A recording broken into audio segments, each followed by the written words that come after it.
Piste 51, compréhension orale, page 135.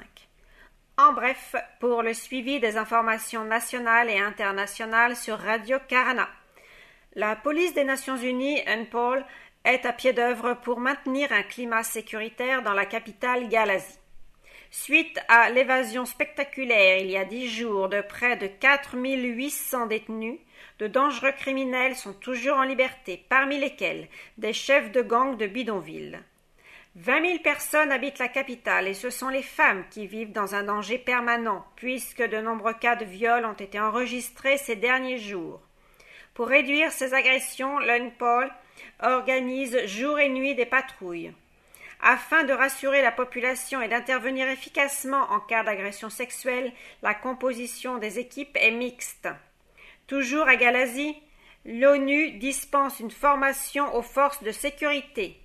Gendarmes et policiers ont bénéficié de 3 semaines d'instruction aux techniques de maintien de l'ordre, de protection des droits de l'homme et de conduite d'enquête.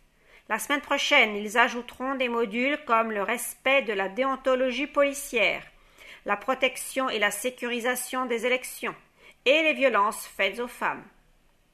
Défense à présent. L'armée de terre a développé sa communication de recrutement depuis 2008. Aujourd'hui encore, l'enjeu est de taille. Recruter 14 000 engagés tous les 2 ans. Pour rester jeune, l'armée de terre cible en priorité les 18-24 ans.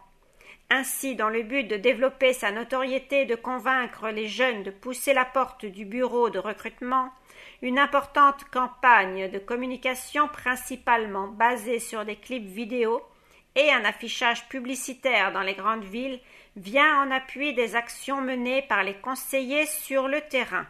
Le but: faire connaître aux jeunes la grande diversité des métiers et le style de vie que l'armée de terre peut leur offrir.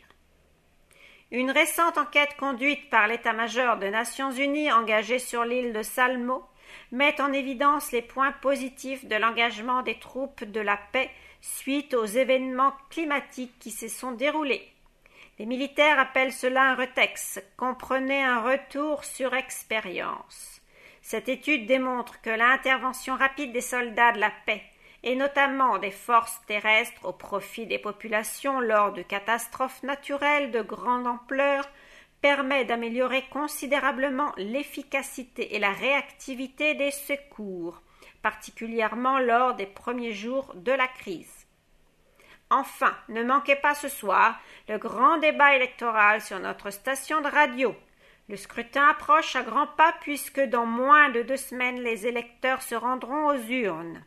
Pour l'instant, les sondages ne permettent pas de départager les 2 candidates.